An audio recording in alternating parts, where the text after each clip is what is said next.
Good morning one and all. तो आज का हमारा डिस्कशन है सुश्रुत के नेत्र रोग के ऊपर। बेसिकली जो उत्तर तंत्र के अध्याय 1 to 17 है, तो आज हम लोग का टारगेट है कि अराउंड 2 आवर्स में वो पूरा रिवाइज करें। ठीक है, तो लेट्स सी। काफी अच्छा है। हम लोग यहाँ पर डिटेल में नहीं जाएंगे। हम लोग यहाँ पर क्योंकि डिटेल में सब्जेक्टिव तो हम लोग लिख सकते हैं खुद के हिसाब से, लेकिन जो चीजें होनी चाहिए, जो चीजें पॉइंटर्स है, जो चीजें हम लोग गलत नहीं कर सकते, हम लोग सब उतना उतना ही डिस्कस करेंगे। ठीक है, सो लेट्स स्टार्ट। ठीक है, आई होप आपको दिख रहा है। ये पेज नंबर 1, सुश्रुत उत्तर तंत्र अध्याय 1। Let's start. ठीक है, मैंने रिकॉर्डिंग स्टार्ट कर दी। यस, ओके, स्क्रीन शेयर हो रहा है and hopefully I am audible. So let's start. तो सबसे पहले जूम जूम, ठीक है, इतना थोड़ा जूम आउट, इतना ठीक है। तो सबसे पहले सुश्रुत उत्तर तंत्र अध्याय 1 का नाम है औपद्रविक अध्याय। औपद्रविक अध्याय। फिर इन्होंने नेत्र शारीर का वर्णन किया है।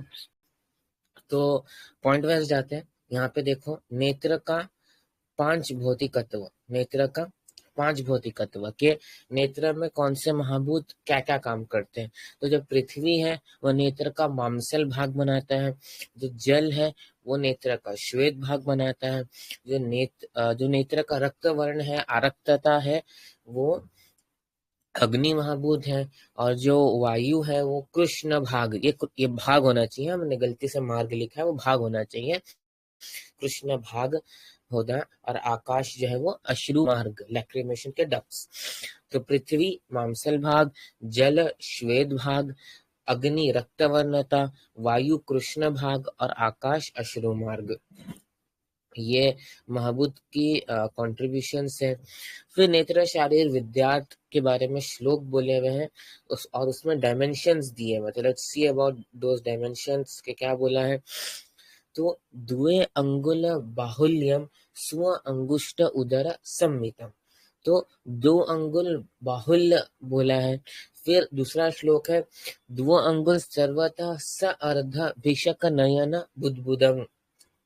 ठीक है, 2 अंगुल सर्वथा सर्ध भिषक नयन बुद्धम, और पूरे आय को गोस्तना आकार सर्वभूत गुणोद्भव। ठीक है, तो ऐसे बोला है। तो ये अलग अलग श्लोक है।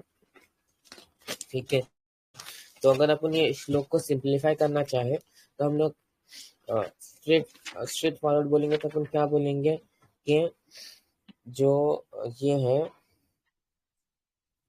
नेत्र का बाहुल्य है वो 2 अंगुल है, और उसको हम लोग अग्र पश्चात भी बोलते हैं। अग्र पश्चात, अग्र एंटीरियर, पश्चात posterior. Anterior posterior diameter as per Ayurveda 2 अंगुल। ठीक है, फिर गोस्तना आकार, और ये भिषक नयन बुद्बुदम याद रखो। फिर अगला श्लोक नीचे वाला, नेत्र आयाम त्रिभागांतु कृष्ण मंडल उच्चतम। मतलब जितना पूरा नेत्र आयाम है उसका 1/3 भाग जो है वो कृष्ण मंडल है। और कृष्णात सप्तम इच्छति दृष्टि दृष्टि विशारद। और कृष्ण मंडल का 1/7 भाग जो है वो दृष्टि मंडल है।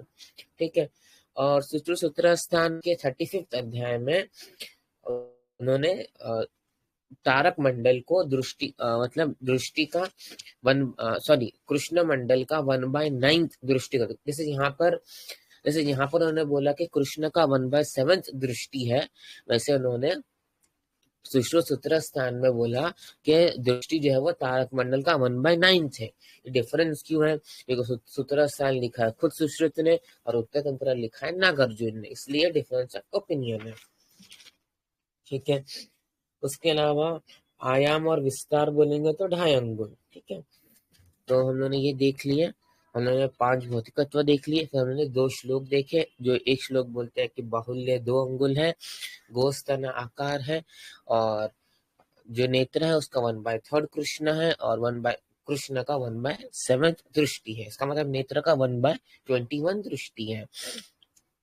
और फिर तारक और एक सूत्र स्थान का एक मत है कि कृष्ण मंडल का 1/9 दृष्टि, और वहां पर कृष्ण मंडल को तारक मंडल बोला गया। ठीक है, तो ये थे नेत्र शारीर के बारे में कुछ चीजें।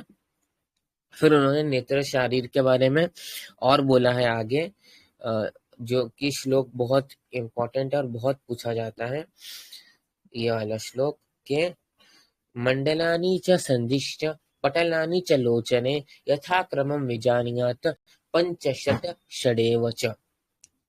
मंडलानि च संदिश्च पटलानि च लोचने यथाक्रमं विजानीयात् पंचशत च षडेव च। के मंडल 5 मंडल होते हैं, 6 संधि होती है और 6 पटल होते हैं। ठीक है, अभी इसमें जो मंडल है और संधि है वो मतलब किसी को भी कॉमन सेंस से समझ जाती है।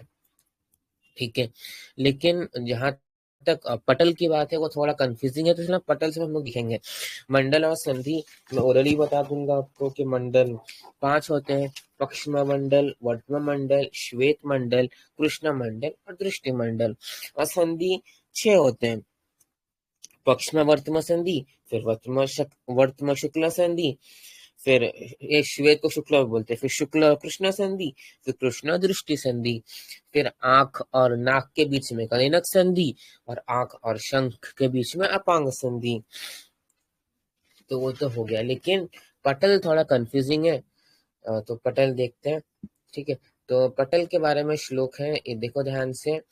द्वे वर्ष में पटल विद्यात चतवारो नयानी चक्षुषिनी, मतलब वो क्या बोल रहे हैं कि 6 पटल में से 2 आंख के बाहर है और 4 नेत्र गोलक के अंदर है। मतलब वो बोलना चाह रहे हैं कि नेत्र गोलक के अंदर 4 पटल है और 2 पटल वर्तम में है। ठीक है, 2 वर्तम पटल है और 4 नेत्र गोलक के अंदर पटल है। और ये जो चारों पटल है ना, वो पंचम अंश 1/5 ऑफ दृष्टि है। ठीक है, तो एक बार फिर से न्यूमेरिकल्स ध्यान रखो। नेत्र का 1/3 कृष्ण है, फिर कृष्ण का 1/7 दृष्टि है, और अभी जो है 1/5 ऑफ दृष्टि क्या है, पटल है। ठीक है, और उसके बाद यहाँ पर हर एक जो बाकी के जो 4 पटल है नेत्र गोलक के अंदर, उसके बारे में डिटेल्स हैं, लेकिन उससे पहले एक श्लोक है, जायते तिमिरम येषु व्याधि ही परम दारुणः, के इन पटलों में तिमिर व्याधि होती है। तो उसके बारे में हम लोग लास्ट में मतलब अभी जब सर्वगत रोग देखेंगे तब डिस्कस करेंगे, लेकिन अभी बस ये श्लोक ध्यान रखो, जायते तिमिरम येषु व्याधि ही परम दारुणः, कि तिमिर रोग कहाँ होता है, पटल में होता है। ठीक है, अभी ये पटल, तो फर्स्ट पटल या जो प्रथम पटल है उसको बाह्य पटल बोलते हैं, और वो तेजो जल आश्रित होता है। क्या होता है, तेजो जल आश्रित। फिर जो द्वितीय पटल होता है वो पिशित आश्रित, पिशित मतलब मांस का पर्याय है, वो होता है मांस आश्रित। फिर तृतीय पटल होता है मेदो आश्रित, और चतुर्थ पटल होता है अस्थि आश्रित। तो पहला है तेज और जल, सेकंड है मांस या पिशित, थर्ड है मेद, और चतुर्थ है अस्थि आश्रित। ठीक है, तो यहाँ पर अपना नेत्र शारीर मोरलेस हो जाता है, और अभी हम लोग चालू करेंगे नेत्र रोग।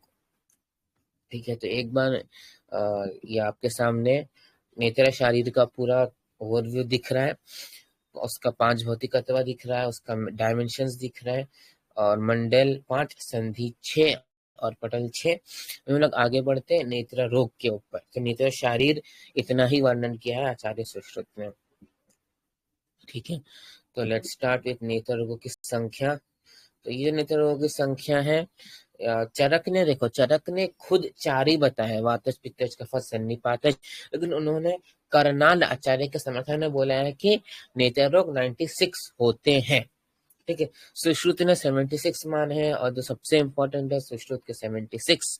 फिर भाव प्रकाश, माधव और योग रत्नाकर ने 2 एक्स्ट्रा बताए, कुंचन और पक्षमशात 78, और शारंगर और वाग्भट ने 94 बताया। ठीक है, तो 4 चरक के 4 और करनाल के समर्थन में 96, तो सुश्रुति ने 76। ठीक है, और माधव भाव प्रकाश और योग रत्नाकर ने 78, और शारंगधर और वाग्भट ने 94। ठीक है, अगर अपन इसको असेंडिंग ऑर्डर में अरेंज करें तो ये ऐसे ही आएगा बस। लेकिन याद रखो चरक का 4 है और कनक का 96 है, तो चरक का आंसर दोनों हो सकता है, 4B और 96 में, और ये असेंडिंग ऑर्डर में ही अरेंज किया हुआ है। ठीक है, तो ये हमारा पहला हो गया। फिर दूसरा है हमारा ये मतलब दोष कौन से दोष के कितने व्याधि होते हैं और इसके साध्य असाध्यता क्या है। देखो जो 8वां अध्याय आएगा ना, चिकित्सा प्रविभाग अध्याय, उसमें हम ये दोबारा रिवाइज करेंगे, फिर अभी के लिए हम लोग इसको करेंगे। ठीक है, यहाँ मैंने साइड में क्या लिखा है, सुश्रुत ने अक्षी गोलक की बहुलता, गहराई और चौड़ाई 2.5 अंगुल। ठीक है, ये एक चीज इनका शारीर का एक पॉइंट ध्यान रखो कि जब वो गहराई और चौड़ाई दोनों मांगे तो 2.5। ठीक है, ये देखो ना, ये ऊपर था 2 अंगुल सर्वथा स अर्धे, तो वो 2.5 हो जाता है। लेकिन सिर्फ वो पूछे बाहुल्य पूछे तो सिर्फ बाहुल्य पूछे तो 2 अंगुल, और अक्षी गोलक का बाहुल्य पूछे तो गहराई और चौड़ाई दोनों पूछे तो 2.5। क्वेश्चन थोड़ा कंफ्यूजिंग होता है। ठीक है, अभी चलो चालू करते हैं। तो ये देखो, तभी लेट स्टार्ट। तो सबसे पहले वात हम लोग दोष वाइज नंबर याद करने का ट्राई करते हैं। वातज 10 होते हैं, पित्तज 10 होते हैं, कफज 13 होते हैं, रक्तज 16 होते हैं, सन्निपातज को सर्वज भी बोला गया है, वो 25 होते हैं, और बाह्य 2 होते हैं। ठीक है, अभी एक और चीज है ना कि यहाँ पर मैंने दोषों के हिसाब से नाम नहीं लिखे, लेकिन हाँ दोषों के हिसाब से ज्यादा इम्पोर्टेंस भी नहीं है। हाँ, चिकित्सा के हिसाब से मतलब कौन सा साध्य है, कौन सा असाध्य है, कौन सा याप्य है, और कौन से स्थान में आश्रित है, कौन सा वर्तमानगत है, कौन सा संधिगत है, उसका ज्यादा इम्पोर्टेंस है। फिर भी हम लोग स्टार्ट कर रहे हैं तो हम लोग एक बार देख लेते हैं कि अभी वातज जो है वो 10 है, तो वातज 10 कौन से हैं, साध्य 5 है, तो साध्य 5, तो साध्य 5 कौन से हैं, एक वातज साध्य 5 में है वातज अभिष्यंद, वातज अधिमंत, फिर शुष्क अक्षिपात, शुष्क अक्षिपाक, अन्यत वात और वात पर्यय। तो ये 5 जो है वह साध्य वातज व्याधि है। कौन कौन से, वातज अभिषेक, वातज अधिमंत, शुष्क अक्षिपाक, अन्यतवात और वात पर्यय। यह याद रखना, ध्यान नहीं। फिर असाध्य 4 है, हत अधिमंत। ठीक है, वातज अधिमंत को अगर निग्लेक्ट करेंगे तो वो हत अधिमंत हो जाता है। फिर वात हत वर्म और निमिष और गंभारिका, और याप्य एक ही है, वातज काच। अभी हम लोग आगे देखेंगे ना तो हमको पता चलेगा कि याप्य 7 व्याधि है, उसमें से 6 जो है वो काची है। तो एक याप्य आप आराम से कह सकते हो, वातज काच, पित्तज काच, कफज काच, जो एक एक याप्य वही व्याधियां। ठीक है, तो वातज 10 में से 5 में एक वातज अभिष्यन हो जाएगा, एक वातज अधिमंत हो जाएगा, शुष्क अक्षिपाक।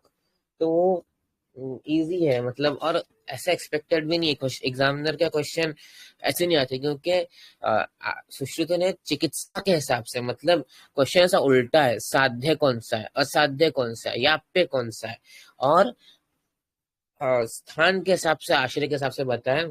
तो मेरा ऐसा मानना है कि अगर हम लोग वातज कौन सा है, पित्तज कौन सा, कफज कौन सा है, दिस इज नॉट इम्पोर्टेंट कि हम उसमें एनर्जी डालें। इंस्टेड हम उल्टा करेंगे जैसे सुश्रुत ने किया है, स्थान कौन सा है और उसका साध्य साध्यता क्या है। तो सुश्रुत का फोकस 2 चीजों पर रहा है, स्थान आश्रित व्याधि बताओ और उसके चिकित्सा बताओ, और चिकित्सा के हिसाब से बताओ। तो हम लोग वैसे ही करेंगे और उसमें दोषत साथ में हो ही जाता है।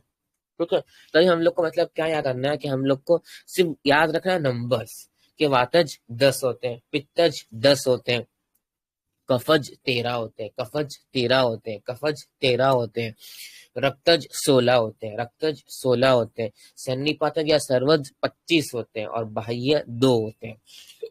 ठीक है, तो वात पित्त 10-10। ठीक है, 10-10। यहाँ पे वीआईपी लोगों को सर्विस चाहिए होती है 10 आउट ऑफ 10, ऐसे करके वीआईपी 10 आउट ऑफ 10 सर्विस। ठीक है, कफज 13, रक्तज 16, सन्निपातज 25 और बाह्य 2। ठीक है। अभी आपने को नंबर याद रखने हैं, साध्य, असाध्य और याप्य के। तो याप्य के नंबर तो याप्य 7 है, साध्य 52 है और साध्य 17 है। ठीक है, तो ये नंबर आता है। साध्य व्याध्य कितनी बताई है? 52। असाध्य कितनी बताई है? 17। याप्य कितनी बताई है? 7। ठीक है, तो अभी इसमें कौन सा है? ठीक है, तो साध्य में 5, 6, 11, 11, 19। तो 5 + 6 11, 5 + 6 होता है 11। तो वातज 5, पित्तज 6, कफज 11, फिर रक्तज 11, वापस रिपीट 11, और बचे सर्वज 19। वैसे याद रखो, सर्वज 19। फिर असाध्य 17 है, तो वातज 4, पित्तज 2, कफज 1, 4 2 1, 4 2 1। फिर रक्तज 4, सन्निपातज 4 और बाह्य 2, 4 4 2। फिर यहाँ पे है 1 2 1 और 1 2। ठीक है, 1 2 1 1 2 ऐसा है। ठीक है, ठीक है, तो ये ऐसा है 12 1 12। यहाँ पे कॉल है 1 2 और फिर 1 और फिर 1 और वापस 2। तो अपने को ऐसे नंबर कैसे भी याद रख लेना है, और बेटर ये है कि कोई ट्रिक से ये पूरा चार्ट ही निकाल दो। एग्जाम में अगर कोई ऐसा क्वेश्चन आया है तो पूरा चार्ट ही फटाफट निकाल के आप क्वेश्चन सॉल्व कर सकते हैं। ठीक है, तो हम लोग आगे बढ़ते हैं अभी नेत्र रोग के हेतु संप्राप्ति उस सबके श्लोक पे। उससे पहले यहाँ पर 2 पॉइंट है कि योग रत्नाकर ने ना अति मद्यपान, मतलब नेत्र रोग का निदान का हेतु, नेत्र रोग की व्याधि का एक हेतु अति मद्यपान भी बताया है। सुश्रुत ने दृष्टिगत पतल का प्रमाण कृष्ण मंडल का 1/7 और 1/9 दोनों बताया। ठीक है, तो कृष्णा मंडल का 1/7 भी बताया है और 1/9 भी बताया। 1/7 उत्तर स्थान में बताया है और 1/9 जो है वो सूत्र स्थान में बताया है। ठीक है, आगे बढ़ते हैं। अभी हमारा है नेत्र रोग का विज्ञान स्टार्ट होता है। तो यहाँ पर अभी जस्ट नंबर्स डिस्कस की, दोबारा नंबर्स डिस्कस नहीं करते। पहले हम लोग ये करते हैं, नेत्र बंधन, संप्राप्ति, पूर्वरूप, ये सब श्लोक देखते हैं पहले। ठीक है, लेट्स स्टार्ट। थोड़ा जूम कर लेते हैं, छोटा छोटा दिख रहा है। ठीक है, और देखो ये श्लोक बाय हार्ट करना कंपलसरी है, बहुत इंपॉर्टेंट श्लोक है, यूनिवर्सिटी में भी लिखना इंपॉर्टेंट है। तो नेत्र बंधन का श्लोक। सीना नाम कंड्रा नामश्च मेधसः कल्कस्य च गुणाः कालात् परः श्लेष्मा बंधनो अक्षन सीरायुता। तो ये 19 नंबर का श्लोक है इस अध्याय का। इसमें नेत्र बंधन क्या है, बोला कि नेत्र को उसकी जगह पे बांध के कौन रख रहा है। तो सीरा, कंडरा, मेद, फैट और कालक। कालक की टीका है, दलहन ने बोला है इसको कि कालक का अस्थि, कालक है अस्थि है, नेत्र की अस्थि है। ठीक है, गुनाह कालत पर श्लेष्म बंधनो अक्षनो सीरायुता। फिर संप्राप्ति कि ये नेत्र रोग होते कैसे हैं। तो सीरा अनुसारी भी दोषे विगुणे ऊर्ध्वम आगते हैं जायन्ते नेत्र भागेषु रोगाः परम दारुणः। तो सीरा से ये व्याधि होती है। सीरा अनुसारी भी, सीराओं के द्वारा दोष ऊपर आ जाते, ऊर्ध्वम आगते, ऊर्ध्व आ जाते और उससे वो नेत्र भाग में रोग कर लेते। तो संप्राप्ति का श्लोक हम लोग 4 टाइम्स रीड करेंगे। सीरा अनुसारी भी दोषे विगुणे ऊर्ध्वम आगते जायन्ते नेत्र भागेषु रोगाः परम दारुणः। सीरा अनुसारी भी दोषे विगुणे ऊर्ध्वम आगते जायन्ते नेत्र भागेषु रोगाः परम दारुणः। सीरा अनुसारी भी दोषे विगुणे ऊर्ध्वम आगते जायन्ते नेत्र भागेषु रोगाः परम दारुणः। फिर पूर्व रूप का वर्णन आता है कि तत्र अविलम क्या होता है। अब देखो, अभी पूर्व रूप में मीनिंग समझना इंपॉर्टेंट है। अविल मतलब गंदा दिखना, सरम, अश्रु कंडु, अश्रु मतलब आंसू आना, कंडु खुजाना, उपदेहवत, गुरु उषा तोद, गुरु मतलब भारी लगना, उषा गरम लगना, तोद चुभना, जैसा राग लाल हो जाना, जुष्ट च अव्यक्त लक्षणे और अव्यक्त लक्षण। तो ये जो अव्यक्त लक्षण है ना, ये कहाँ कहाँ है? वात व्याधि में आया, शतशीन में आया और नेत्र रोग के पूर्व रूप में आया है। तो ऐसे भी पूछ लेंगे आपको कि अव्यक्त लक्षण किस किस व्याधि के रूप और पूर्व रूप में आया है? वात व्याधि, शतशीन और नेत्र रोग। ठीक है, तो आंखों में क्या क्या होगा? भारीपन लगेगा, गरम लगेगा, सूजने से पेन होगा, लाल हो जाएंगी, ये सब लक्षण दिखेंगे। उसके अलावा शूलम वर्तम कोशेषु, वर्तमा में पेन होगा, और शुक पुन्नभम ईवचा, आंख में पूरे आंसू भर जाएंगे। विहन्य मानव रूपे व क्रियासु अक्षीय था पूरा, तो इसमें भी क्रिया करना है। फिर इसके हेतु का श्लोक है। हेतु का श्लोक अभी यहाँ पर हेतु में क्या बोल रहा था मैं, कि हेतु में एक चीज अपनी होके गई है ऊपर के, योग रत्नाकर ने अति मद्यपान बताया है, ठीक है। अभी लेट्स स्टार्ट।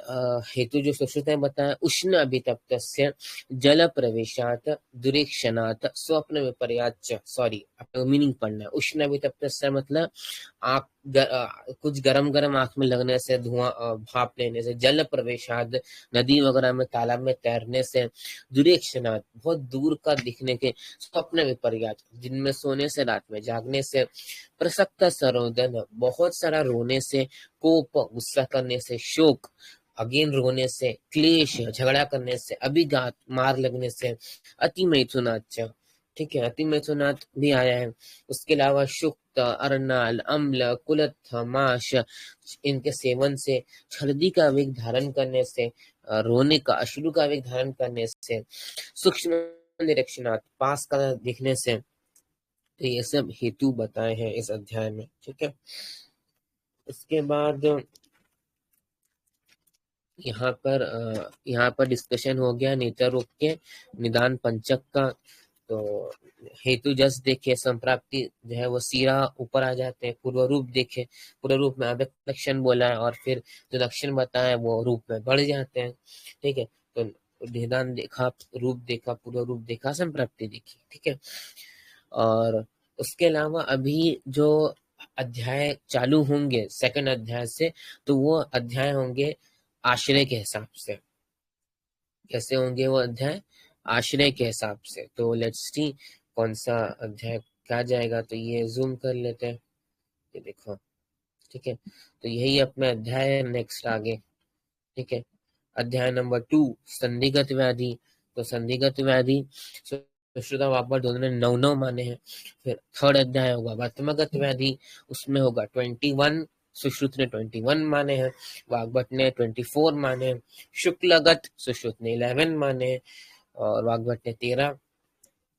कृष्णगत जहाँ हमारा लेसन नंबर कितना हो जाएगा 3, 4, 5, 6 हो जाएगा, उसमें सुश्रुत ने 4 और वाग्भट ने 5 माने हैं।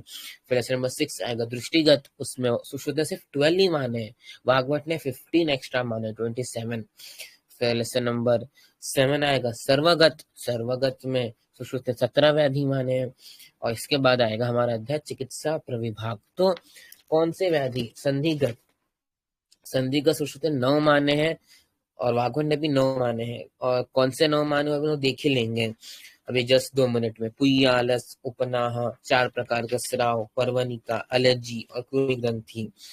फिर वर्तमगत 21 माने हैं, उत्संगिनी, कुंभिका, पूतकी, अंजन नामिका, अर्शवर्तम, शुष्कार्श, श्यावर्तम, श्याम कर्दम, वर्तम शर्करा, वर्तम विबंध, बहल वर्तम, क्लिष्ण वर्तम, प्रक्लिन्न वर्तम, अक्लिन्न वर्तम, वाथत वर्तम, निमीश, शोणित आर्ष, विश्वर्तम, अर्बुद, लगन, पक्ष्मकोप। तो शुक्लगत में जो है वो इजी है क्योंकि उसमें 5 प्रकार के अर्म बोल दिए, बचे 6। तो अर्जुन, शुक्तिका, पिष्टक, सीराजाल, सीरा पीड़िका और ब्लास ग्रथित। फिर कृष्ण का 4 है, अवर्ण शुक्र, सवर्ण शुक्र, अजक आजात और अक्षिपाकात्य। फिर दृष्टिगत 12 है, उसमें से 6 लिंगनाश है, चित्त विदग्ध दृष्टि, श्लेष्म विदग्ध दृष्टि, धूमदर्शी, रस्वजाड्य, नकुल अंधे और गंभीरिका। फिर सर्वगत 17 है, उसमें अभिष्यंद 4, अभिमत 4, 8 चले गए। फिर 2 टाइप के अक्षिपाक, सशोफ और अशोफ, तो बचे 7। शुष्क अक्षिपाक, हत अधिमंत, अम्लाधिष्ट, अन्यतवात, वातपर्य, सीरा उत्पात और सीरा हर्ष। फिर बाह्य 2 है, सनिमित्त लिंगनाश और अनिमित्त लिंगनाश, ठीक है। इसके अलावा तो ये हम लोग अभी एक तरीके से इंडेक्स हो गया, ये हम लोग एक एक देखेंगे और उसके साथ में वाग्भट के ओपिनियन उधर के उधर ही लेते जाएंगे। तो हम लोग अभी चैप्टर नंबर 2 संधिगत व्याधि स्टार्ट करेंगे। तो ये देखो संदिग्ध व्याधि हार्डली आधे पेज में खत्म हो गया। तो वो डिस्कस करेंगे। लेकिन बिफोर हम लोग को स्टार्ट करें, मैं कुछ बातें बोल दूं कि अनुसार नेत्र प्रत्यंग जो है ये एनाटॉमी के पॉइंट्स है कि नेत्र प्रत्यंग दो है। नेत्राश्रित वर्तमान मंडल में दो संधियां हैं। वर्तमान मंडल में कितनी संधियां हैं? दो, अपांग और कनिनिका। फिर नेत्र में तरुणस्थि होती है, तरुणस्थि होती है कलाक वाली, कलाक का काकलक कुछ तो कालक है। और एक संधि होती है मंडल संधि। नेत्र में दो पेशियां, आयुर्वेद के हिसाब से पेशियां पूछी तो दो ही लिखना, दो पेशियां। नेत्र में सिराएं 38 है, कितनी? 38। और अवैध सिराएं दो है। नेत्र में दो मर्म है, एक अपांग मर्म और एक आवर्त मर्म। अपांग में मतलब नेत्र में दो मर्म है, अपांग और आवर्त, और दोनों का विद्ध लक्षण क्या है? अंधत्व, दृष्टि विघात। ठीक है। और नेत्र की रक्षा का महत्व उन्होंने बोला है। तो यहाँ पर एक और पॉइंट, काकलक अस्थि आयुर्बुड को बोलते हैं। ठीक है। फिर चक्षु रक्षायाम सर्व कार्य मनुष्य कर्तव्य, शारंगर का एक श्लोक है कि हम लोग जब नेतारों को भी पढ़ना स्टार्ट करेंगे, कर ही रहे हो अभी संधिगत से, तो हमको क्यों पढ़ना है, what is the objective of पढ़ना नेतारों, तो उसके लिए शारंगर बोलते हैं चक्षु रक्षायाम सर्व काले मनुष्य इतनो कर्तव्य, कि मनुष्य का कर्तव्य है कि वो हमेशा क्या करे? अपनी आंखों की रक्षा करे, चक्षु की रक्षा करे। तो इसके लिए हम लोग को पढ़ना है नेत्र रोग। लेट्स स्टार्ट विद संधिगत रोग विज्ञान। तो संधिगत रोग विज्ञान में लेट्स स्टार्ट। तो जो संधिगत रोग है, एक minute, full screen zoom, start. तो संधिगत रोग जो है वो कितने होते हैं? 9। कितने बोले मैंने? 9। पहला है पुय्य आलस, पुय्य आलस। ठीक है। अभी यहाँ पर ना मैं एक काम करता हूँ, हम लोग मॉडर्न का जो नाम है वो बोल के साइड में कर देते हैं ताकि बाद में वो नहीं आए। पुय्य आलस को हम लोग डायक्रोसिस्टाइटिस बोलते हैं। उपनाह को लैक्रिमल सिस्ट बोलते हैं। स्राव को डिस्चार्ज फ्रॉम इनर कैंथस बोलेंगे। पर्वनिका और एलर्जी को हम लोग फ्लेक्टेनुलर कंजक्टिवाइटिस बोलते हैं। और कृमि ग्रंथि को ब्लेफराइटिस बोलते हैं। और कृमि का नाम है पेडिकुली सिलियारिस। मॉडर्न का नाम एक बार फिर से रिपीट कर देता हूँ। पुय्य आलस डायक्रोसिस्टाइटिस, उपनाह लैक्रिमल सिस्ट, स्राव को डिस्चार्ज फ्रॉम इनर कैंथस, पर्वनिका को फ्लीटेनिकुलर कंजक्टिवाइटिस, कृमि ग्रंथि को पर्वनिका एलर्जी, दोनों का नाम सेम, और कृमि ग्रंथि में ब्लेफराइटिस, और कृमि का नाम पेडिकुली सिलियारिसिस। तो अभी बीच में मॉडर्न नहीं आए, अभी 5 मिनट में हम लोग संधिगत रोग अच्छे से करेंगे। ठीक है। तो लेट्स स्टार्ट संधिगत रोग। ठीक है। तो अच्छे से 5 मिनट संधिगत रोग करेंगे। स्क्रीन को आप लोग खुद जूम कर लो। सबसे पहले पुय्य आलस। तो पुय्य आलस का श्लोक क्या है? पक्वम शोफः संधि जहाँ संस्रवेत यह सांद्रम पुय्यम पुति पुय्य आलस सह। क्या बोला? पक्वम शोफः संधिजः संस्रवेत सांद्र पुय्य पुति पुय्य आलस्य सह, के नेत्र में शोफ होगा और उसके बाद पक के सांद्र और दुर्गंधित पुय्य के रूप में स्राव होगा। तो यहाँ बस इतना याद रखना है, सांद्र पुय्य पुति, सांद्र और दुर्गंधित पुय्य आएगा। ठीक है। पुय्य आलस का वर्ड टू वर्ड मीनिंग क्या होता है? पुय्य का ग्रह। ठीक है। अभी यहाँ पर एक क्वेश्चन और आएगा कि पुय्य आलस का दोष क्या है। ठीक है। तो पुय्य आलस जो है वो, पुय्य आलस का स्थान तो समझ गए अपन, संधिगत का पहला ही व्याधि है। ठीक है। और पुय्य आलस, एक मिनट है, मैं पुय्य आलस का अपन दोष मैंने लिखे नहीं तो दोष में बताते चलता हूँ साइड बाय साइड, ताकि आप लोग नोट कर लो। एक सेकेंड बस। ठीक है। पुय्य आलस, ठीक है। ये ना पुय्य आलस, पुय्य आलस क्या? वेधन करने की व्याधि है। ठीक है। तो मतलब वैद्य व्याधि है। 8वें, देखो ये जो दोष मैंने 8वें चैप्टर में लिखे हैं, तो पीडीएफ के 8वें चैप्टर में मतलब पेज नंबर 11 पे लिखे हैं, लेकिन अभी हम लोग साथ में करते जाएंगे, तो मैंने पेज नंबर 11 खोल के रखा है साथ में। तो वैद्य में पुय्य आलस में दोष कौन सा है? सन्निपातज। क्या दोष है? सन्निपातज। और संधिगत व्याधि है, और सांद्र और दुर्गंधित पुय्य। और इसकी चिकित्सा क्या है? वेधन करना, वेधन करना, वधन, वेधन करना। फिर अगला है उपनाह। उपनाह का श्लोक क्या है? ग्रंथि अल्पो दृष्टि संधान अवपाकः कंडुः प्राय निरूज्य उपनाह। नेत्र के संधि में बड़ी आकार का, अनल्पो है, ग्रंथि अनल्पो, ग्रंथि ही अनल्पो, ग्रंथि है और छोटी नहीं है, ठीक है। दृष्टि संधि पे है, ठीक है। अपाक, लेकिन वो पकती नहीं है। कंडू, बस उसमें खुजलाता है। और नीरुज, पेन नहीं होता है, ठीक है।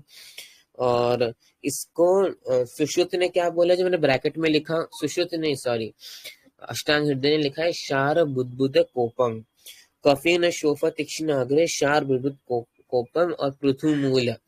यह अष्टांग हृदय ने बोला है इसके बारे में, ठीक है। तो जो उपना है, ये अपना जो व्याधि है वो, ये व्याधि भेद्य व्याधि है। कौन सा व्याधि है? भेद्य व्याधि है। और ये कफज है, ठीक है। इसका देखो, इसमें कंडू लक्षण दिख रहा है, कंडू दिख रहा है, पेन नहीं है, तो ये ऑफ कोर्स क्या हो गया? कफज व्याधि हो गया। और ये भेद्य व्याधि है, भेद्य संधिगत भेद्य व्याधि है। कफज भेद्य संधिगत व्याधि क्या है? उपना। इसमें बड़ी ग्रंथि होती है और कंडू होता है, पेन नहीं होता है। रवि स्राव, स्राव कहाँ से होता है? कनिकात, कनिकात मतलब इनर कैंथस से। और चतुर्दा, 4 टाइप के होता है, ठीक है। तो स्राव के बारे में क्या लिखा है? गत्वा संधीन अश्रु मार्गीन दोषः कुर्युः स्रावान रुगी विहिता, रुगी वहीनान कनिका। मतलब इसका मीनिंग वही है कि स्राव जो है वो इनर कैंथस से फ्लो होता है। तान व श्रावान नेत्र नाड़ी एथिका, ये जो श्राव को कुछ लोग नेत्र नाड़ी भी बोलते हैं। तस्य लिंगम करते ईश्वर चतुर्दा, और हम ये चतुर्दा 4 टाइप का होता है वो बता रहे, ठीक है। अभी 4 टाइप का बता रहे हैं, तो पहले टाइप देख लेते हैं। सबसे पहले बोला पुय श्राव, पुय श्राव में न एक रूप, उसका कोई एक रूप नहीं है। न श्लोक क्या लिखा देखो, पाका संधौ संसरेत यश्य पुयम पुय श्राव न एक रूपम प्रदिष्ट, मतलब उसमें अनेक रूप का श्राव बोला, बस पुय का श्राव होगा। श्लेष्म श्राव, श्लेष्म श्राव कैसे होगा?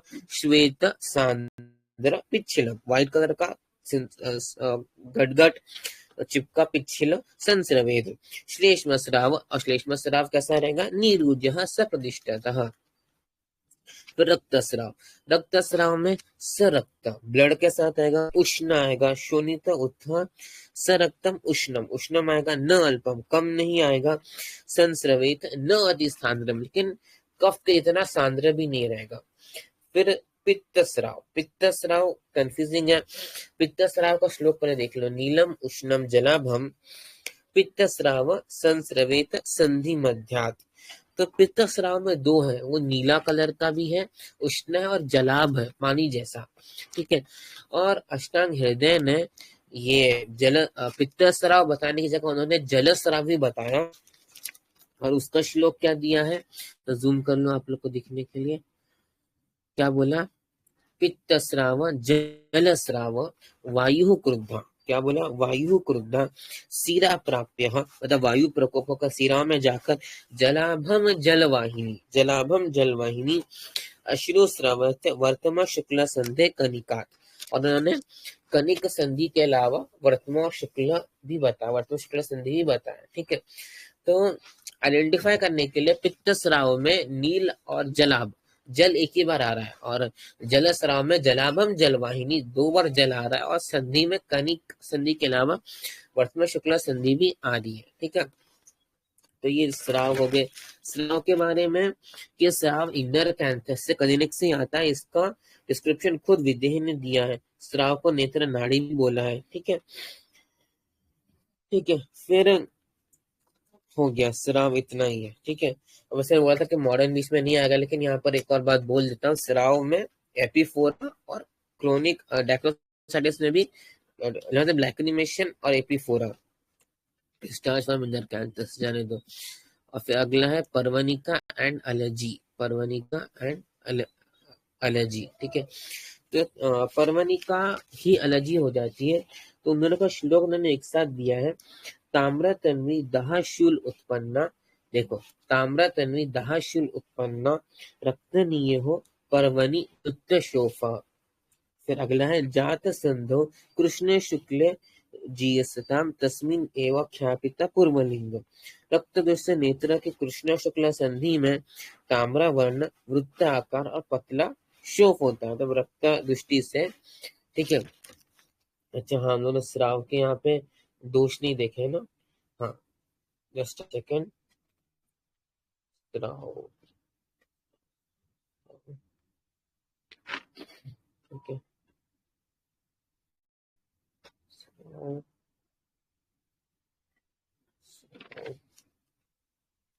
स्राव का दोष क्या होता है? स्राव संधि जो है, सारे स्राव असाध्य ही है वैसे। हाँ, यहाँ पे ठीक है, स्राव सारे स्राव असाध्य बताए। और श्लेष्म स्राव में तो कफ रहेगा, रक्त स्राव में रक्त रहेगा, पित्त स्राव में पित्त रहेगा। ठीक है। और पुय स्राव जो है वो सन्निपातज है। ठीक है, हाँ परफेक्ट। दोषज डिस्कशन हो गया। पुय स्राव, सन्निपातज, श्लेष्म, कफज, रक्तज, रक्तज और पित्तज, पित्त। ठीक है। और ये सबके सब असाध्य है। स्राव को क्या बोला है? असाध्य। ठीक है। वापस आते भी पर्वनिका में और अलजी में। अलजी असाध्य है, पर्वनिका उसका स्टार्टिंग है। तो ताम्र तन्वी रक्त दृष्टि से क्या होता है? कृष्ण शुक्ल संधि में ताम्र वर्ण वृत्त आकार, मतलब गोल गोल शोफ हो जाता है, उसमें दाह और शूल होता है, उससे पर्वनी कहते हैं। यही शोफ स्थूल स्वरूप का हो जाए, जब ये शुभ बड़ा हो जाए, तनु छोड़ के बड़ा हो जाए, तो उसको हम लोग अलजी बोलते हैं। अष्टांग हृदय ने पर्वनी और अलजी के श्लोक दिए हैं। क्या दिए हैं? उन्होंने बोला है पर्वनी को वर्तमान संधि आश्रय के। वर्तमान संधि में होता है शुक्ल पीटे का दहा शूल, दहा और शूल दोनों होता है। ताम्र मुद्ग उपमा भिन्न, और मूंग के जैसा वो फट जाता है। रक्तम स्रावित, और उसमें से रक्त का स्राव होता है। ठीक है। पर्वनी को, पर्वनी में दोष रक्तज है, यहाँ से समझता है कि पर्वनी में दोष कौन सा है? रक्तज है। और वो छेद्य व्याधि है। देखो, छेद्य, छेद्य व्याधि क्यों? ये वो फट के निकल रहा है, तो उसका मतलब वही इंसिजन है, ड्रेनेज करना है उसमें। और एलर्जी जो इसका कॉम्प्लिकेट है वो असाध्य है। ठीक है। एलर्जी के बारे में क्या बोला? कनिष्ठात एलर्जी शोफ रुक्तो दहावान।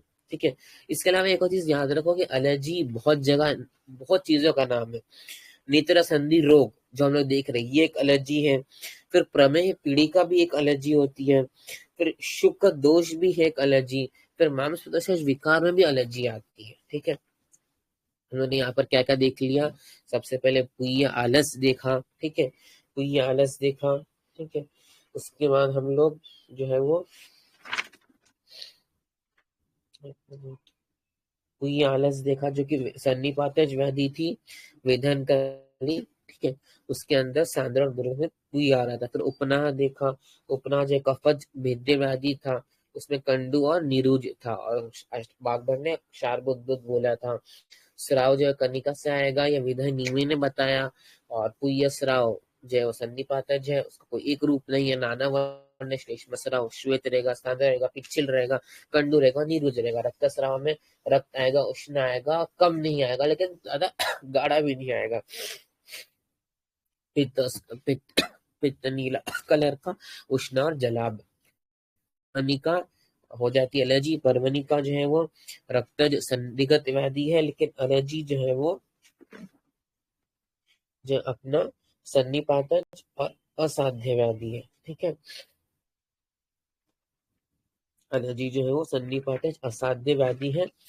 और उसके बारे में वही बोला है कि पर्वनी का तनु रहती है और एलर्जी स्थूल हो जाती है। उसके अलावा दोनों ताम्र रहता है, दोनों में धा, दोनों में शूल होता है, दोनों में रक्त का स्राव होता है। ठीक है। और सुश्रुत ने क्या बोला है? कृष्ण शुक्ला संधि, और वाग्भट ने वर्तमान संधि बोल रहा है। ठीक है। तो अपना 1 2 3 3 4 5 6 7 8 व्याधि हो गई है। अभी लास्ट व्याधि बची है 9वीं, कृमि ग्रंथि। देखो, वाग्भट और सुश्रुत दोनों एग्री करते हैं कि संदिग्ध व्याधि 9 ही होती है करके। ठीक है। हो गया। हम्म ठीक है, 9 9, तो एक ही बची कृमि ग्रंथि। तो कृमि ग्रंथि का श्लोक क्या है? कृमि ग्रंथे वर्तमान पक्ष्मनश्च, पक्ष्मनश्च, पक्ष्मनश्च के बाद कंडो कुर्य प्रीमीय संधि जाता है, नाना रूपा वर्तमान शुक्ला संधि तनंत अन्यतम दुष्यंती। तो कृमि जो है वो परिमाण स्वरूप उत्पन्न ग्रंथि का पाक होना, मतलब कृमि जो है वो ग्रंथि का पाक कराते हैं, ठीक है। और ये वर्तमान पक्ष में और वर्तमान शुक्लगत व्याधि है, ठीक है। देखो श्लोक के स्टार्टिंग में क्या बोला है? वर्तमान पक्ष में, और अगली लाइन में क्या बोला है? वर्तमान शुक्ल। तो मैंने बस इसे सिर्फ संधि के नाम लिखे, कृमि कहाँ कहाँ होंगे? वर्तमान पक्ष में और वर्तमान शुक्ल में, ठीक है। और भागवत ने इसको अपांग और कनिनिक संधि बताई है, ठीक है। फिर यहाँ पर अभी डिफरेंस ऑफ ओपिनियन है, मतलब इसका दूसरे नाम भी, जैसे डलहन ने इसको अश्रु ग्रंथि बोला है, योग रत्नाकर ने इसको जंतु ग्रंथि बोला है, ठीक है। तो ये थोड़ा सा हो गया। इसके अलावा अपना यहाँ पर संदिग्ध हो गया, कृमि ग्रंथि जो है वो कफज भेद्य व्याधि है। कैसी व्याधि है? कफज भेद्य व्याधि, ठीक है। तो मैं ट्राई करता हूँ खुद एक बार संदिग्ध व्याधि बिना देखे बताऊं। सबसे पहले आएगा आपका पुय्य आलस। तो पुय्य आलस में सांद्रा और दुर्गंधित स्राव आएगा, ठीक है। उसके बाद पुय्य आलस के बाद उपनाह आएगा। उपनाह में पाक नहीं होगा, उपनाह कफज भेद्य व्याधि है, और उसमें कंडू और नीरुज रहेगा। उसके बाद 4 टाइप के स्राव आएंगे। तो जो पुय्य स्राव है उसका कोई एक रूप नहीं है। फिश्लेष्मा स्राव में कंडू होगा, पिच्छिल रहेगा, सांद्र रहेगा, श्वेत रहेगा। फिर पित्तज स्राव जो है वो पित्तज वाला लास्ट में आता है, उसमें नील उष्ण जलाभम है, और बीच में रक्तज स्राव है। रक्तज स्राव जो है वो रक्तज स्राव में रक्त आएगा, लेकिन वो अल्प भी नहीं रहेगा और सांद्र भी नहीं रहेगा। और पित्त स्राव को वाग्भट जल स्राव बोला है। तो यहाँ पर अपने 6 हो गए, पुय्य आलस, उपनाह और 4 टाइप के स्राव। फिर हम लोगों ने आगे देखा साथ में 2 पर्वनिका और अलर्जी। तो पर्वनिका तनु है और अलर्जी स्थूल है, और उसमें ताम्र दाह होता है, रक्त का स्राव होता है, रक्तज व्याधि है। उसके अलावा लास्ट में कृमि ग्रंथि देखी। कृमि ग्रंथि कफज है, और उसके 2 संधि है, वर्तमान शुक्ल और वर्तमान पक्ष में, ठीक है। वो 2 संधियों में होता है, ठीक है। तो इसे नाम को याद है, वर्तमान शुक्ल और वर्तमान पक्ष में, ठीक है। और पुय्य आलस में सांद्र और दुर्गंधित, ठीक है।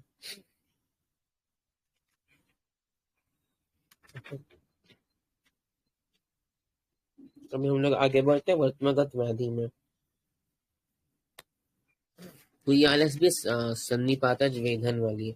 तो ये वर्तमागत रोग थोड़े लेंथी और थोड़ा सा टाइम कंज्यूमिंग हो जाते हैं, क्योंकि वर्तमागत रोग जो है वो कितने हैं अपने?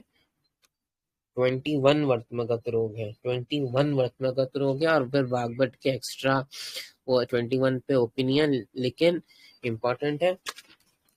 Let's take a sip of water और वर्तमागत रोग स्टार्ट करते हैं। ठीक है, देखो है बेसिकली वो 21 लाइन्स ही।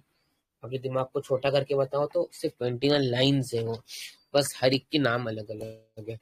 तो पानी का सिप ले जाए, और फिर लेसन नंबर 3 वर्तमागत रोग स्टार्ट करते हैं।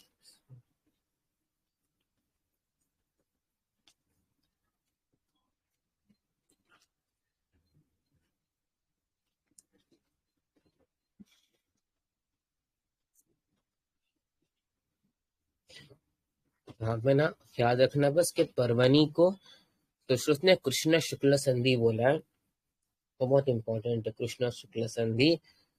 और वाग्भट ने वर्तमान संधि। देखो जहां पर आचार्य डिफरेंस ऑफ ओपिनियन करते हैं वहां पर क्वेश्चन कंफ्यूजिंग बन जाता है, ठीक है। पानी पियो।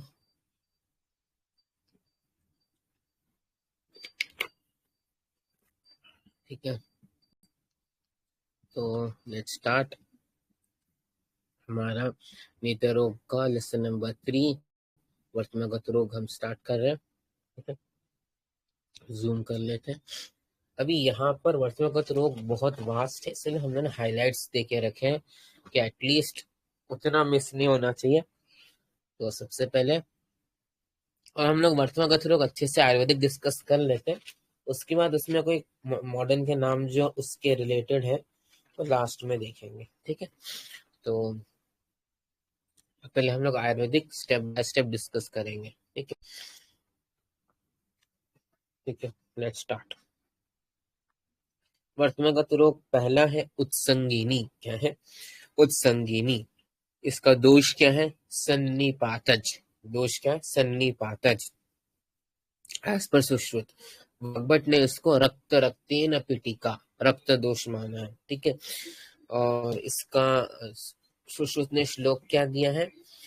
आभ्यंतर मुखी बाह्य उत्संगे अधे वर्तमनश्च पीड़िका, ठीक है।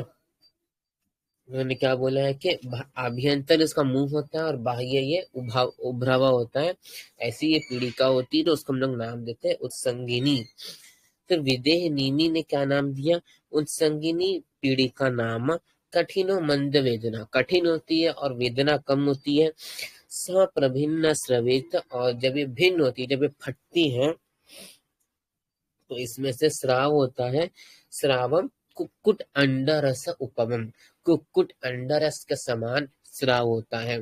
तो कुक्कुट अंडरस के समान स्राव उत्संगिनी में होता है, जो कि सन्निपातज और लेख्य व्याधि है, ठीक है। और इसको वाग्भट ने इसमें रक्त दोष बोला है, रक्त रक्तेन पीटिका यह तुल्य पीटिका चिता उत्संज्ञा, ठीक है। बेसिकली अंडा क्या है? अंडा जो कुक्कुट अंडा रस है, मतलब अगर अंडे में चिक चिक चिक सी एच सी के चिक, अंडे का मुर्गी का बच्चा चिक वो बनने लग जाए तो उसको वो खून हो जाता है अंडे के अंदर। तो भागवत ने रक्त रक्ते ने बोल दिया, और विदेह निमि ने कुकुट अंडरस बोला, सुश्रुति ने सन्निपातज बोला, और एक इंपॉर्टेंट लाइन दी, आभ्यंतर मुख्य बाह्य उत्संगे वर्तमस्न पीड़िका। तो ये हमारा हो गया उत्संगिनी। इस बारे में इतना ही है, और इसमें अनफॉरगेटेबल क्या चीज है?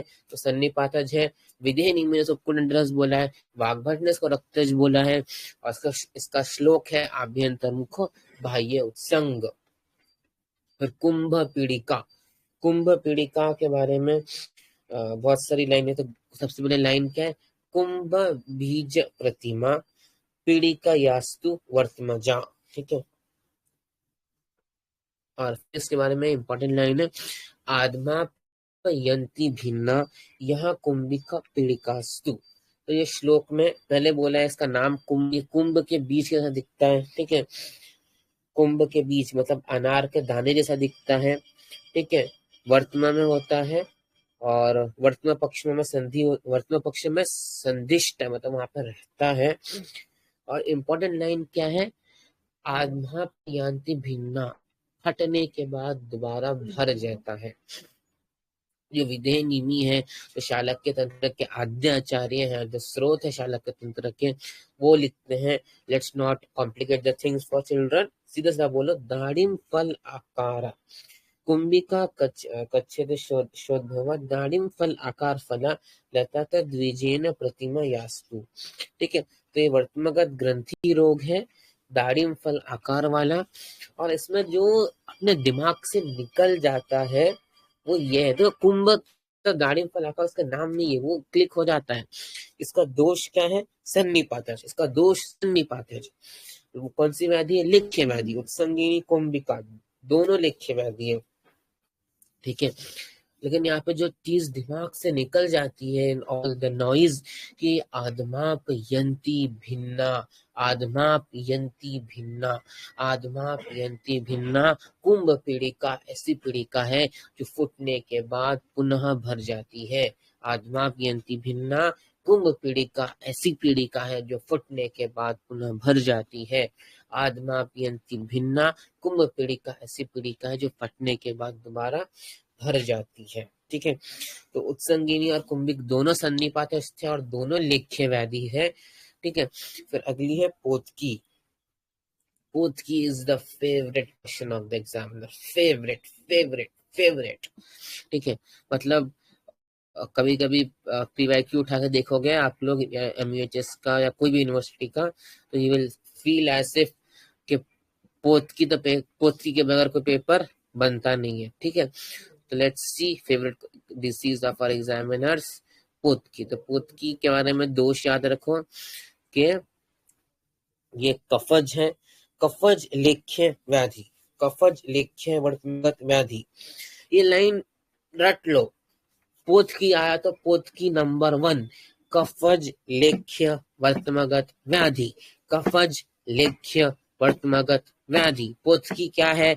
कफज लेख्य वर्तमगत व्याधि। इसमें दोष कफ है, इसका लेखन करते हैं और ये वर्तमगत व्याधि है, ठीक है। फिर इसका श्लोक, सुश्रुत का श्लोक क्या है? स्राविन्य कंडूरा गुरुवयो रक्त सर्षप सन्निभा पीड़िका शरद रुजावृत्यो पुत्कीति संगीता।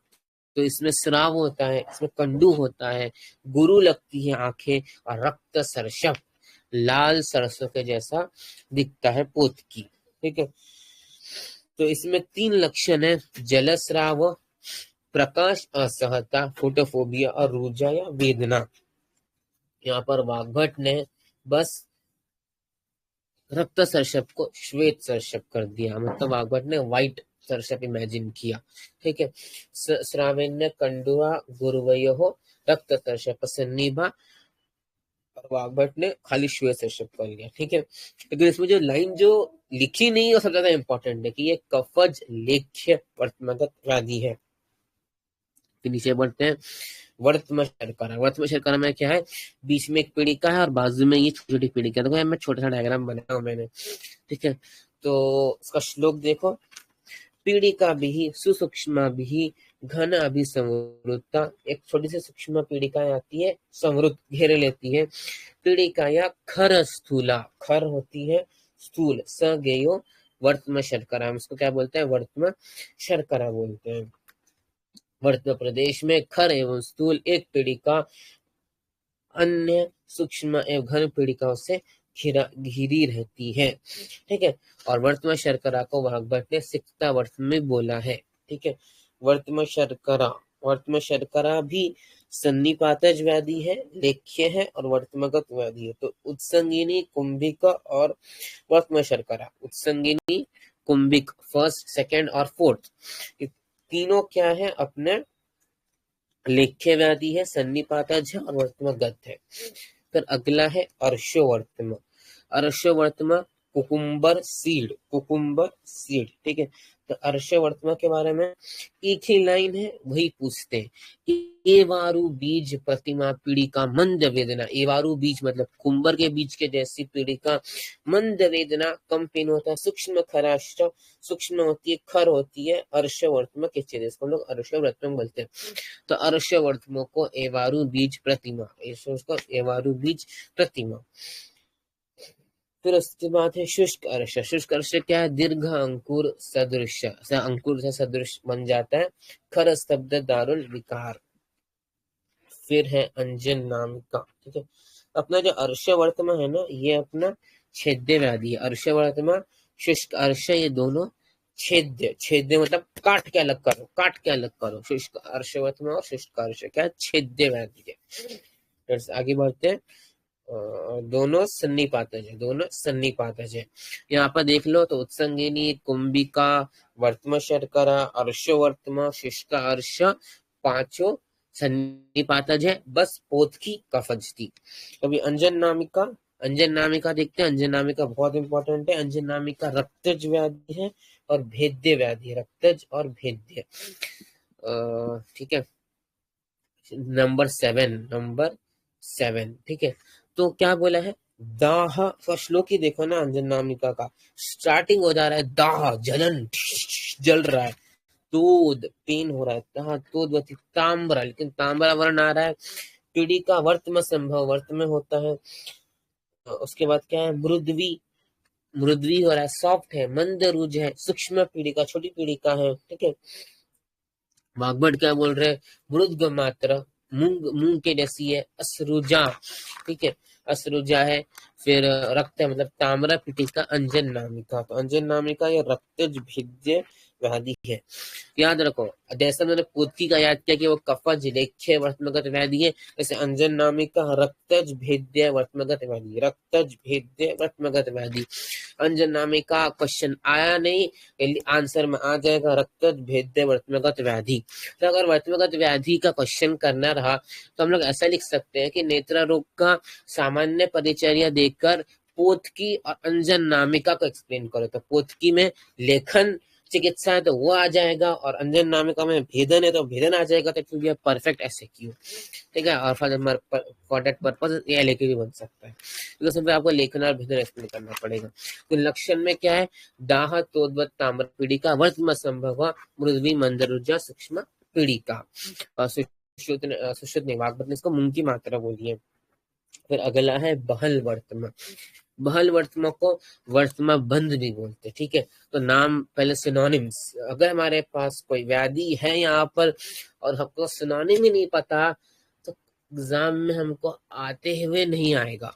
एंड सबसे जो बुरा एग्जाम में जो हो सकता है वो ये कि हमारे सामने क्वेश्चन लिखा हो, हमको उसका आंसर भी पता हो, लेकिन हमको ये नहीं पता हो कि भाई यही आंसर है उसका। इसलिए ये इंपॉर्टेंट है कि बहल वर्तमा का दूसरा नाम वर्तमा बंद है। बहल वर्तमा का दूसरा नाम वर्तमा बंद है। बहल वर्तमा का दूसरा नाम वर्तमा बंद है। भले वो हाईलाइट नहीं किया मैंने, लेकिन अगर बहल, क्योंकि देखो नोट्स में बहल वर्तमा लिखा, एग्जाम में वर्तमा बंद पूछा तो वो मुश्किल हो जाएगी। इसलिए बहल वर्तमा और वर्तमा बंधा सेम चीज है, ठीक है। लेख्य व्याधि है, सन्निपातज है। क्या बोला है, वर्त में उपचीयत यस पीड़िका भी समान तथा सवर्ण भी समावेश विद्यात बहल वर्तम तत्व के वर्तम के चारों और त्वचा के समान वर्ण एक समान आकृति की पीड़िका से आच्छादित हो जाती है। मतलब ऐसे छोटे छोटे छोटे छोटे पीड़िका जो है वो आच्छादित कर लेते हैं, पर घेर लेते हैं, बहल वर्तम। फिर अगला है वर्तम विबंध। वर्तम विबंध ये भी सन्निपातज लेख्य व्याधि है। मतलब हम लोग अभी टोटल 7 डिसीज, 7 नहीं 9, इट इज 9 हो गया, लेकिन 9 में से 7 सन्निपातज है। सन्निपातज वर्तमा है। कौन कौन सी, उत्संगिनी, फिर कुंभिक, फिर अपने वर्तम शर्करा, फिर वर्तम शर्करा, वर्तम शर्करा सन्निपातज, ये सन्निपातज है, ठीक है। पर अर्शवर्तमा और शुष्का अर्श भी सन्निपातज है, लेकिन अर्शवर्तमा शुष्का अर्श अपने छेद्य व्याधि है, ठीक है। और फिर बहल वर्तमा भी सन्निपातज है, और वर्तमा विबंध भी सन्निपातज है, ठीक है। तो ये 7 में से 2 छेद्य है, अर्शवर्तमा और शुष्कार्श, और बाकी अपनी 7 मतलब बाकी अपनी 5 सन्निपातज लेख्य ही है। और फिर पोथकी भी कफज लेख्य थी, अंजन नामिका जो है वो रक्तज भेद्य थी, ठीक है।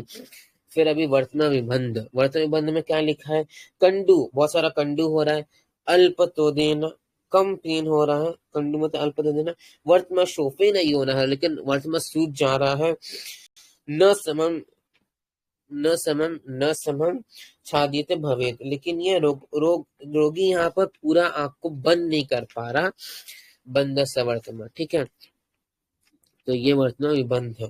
तो लास्ट में अपना है क्लिष्ट वर्तमा। क्लिष्ट वर्तमा अपना रक्तज व्याधि है। क्लिष्ट वर्तमा रक्तज है और लेख्य व्याधि है, लेख्य रक्तज व्याधि है। और इसका श्लोक जो है वो बहुत इजी है, दिमाग से निकल जाना है। देखो, मृदु है, अल्प वेदेन, कम पेन होता है, ताम्र यद वर्तमा संभव, तो कम पेन वाला सॉफ्ट है। फिर यहाँ पर रहता है अकस्मात भवेत रक्तम क्लिष्ट वर्तम तदादिशेत, मतलब ये सब ताम्र मृदु वर्तमा कुछ तो भी आता है, वर्तमा लाल होता है, सॉफ्ट रहता है, और अचानक अकस्मात, पता नहीं कैसे, अकस्मात मतलब मीनिंग होता है पता नहीं कैसे, भवेत रक्तम, ब्लीडिंग चालू हो जाती है।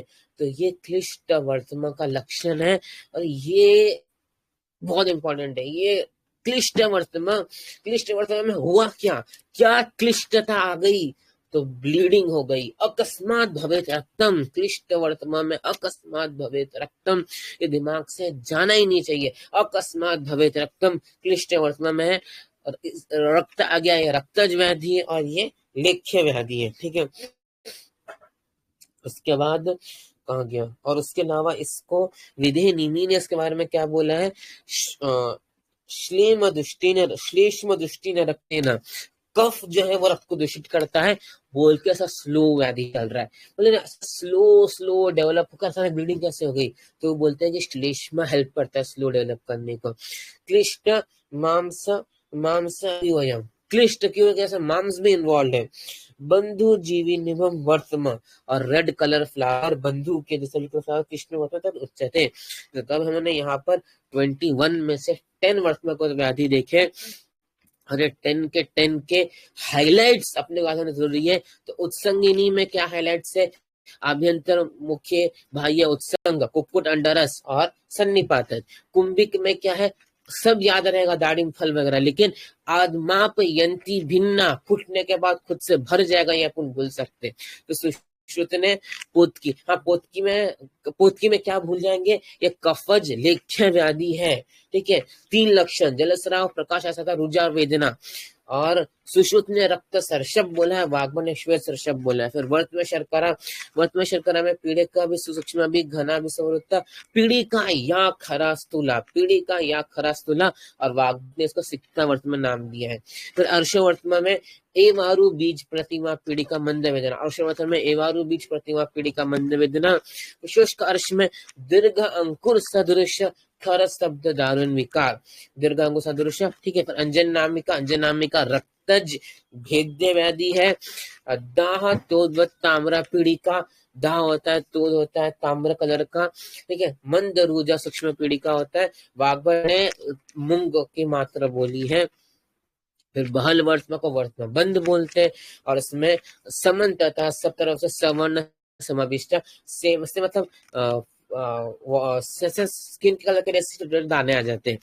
वर्त में विबंध में आंख बंद नहीं होती है, कंडू होता है, अल्पतोद होता है, लेकिन मेन प्रॉब्लम न समम छादियेत अक्षी, बंद विबंध, बंद नो बंद, वर्तमा विबंध बोल रहे आंख क्लोज हो रहा है, नो क्लोज हो रहा है। फॉर एग्जाम्पल समझ लो पेशेंट का लैंग्वेज अलग है और डॉक्टर का लैंग्वेज अलग है, अभी they are trying to communicate, तो वो बोल रहा है आंख दिखा के प्रॉब्लम विथ माय वर्तमा, तो बोलता है क्या प्रॉब्लम, तो वो उसको बोलता है कि बंद नहीं होता, तो अच्छा वर्तमा भी बंद है।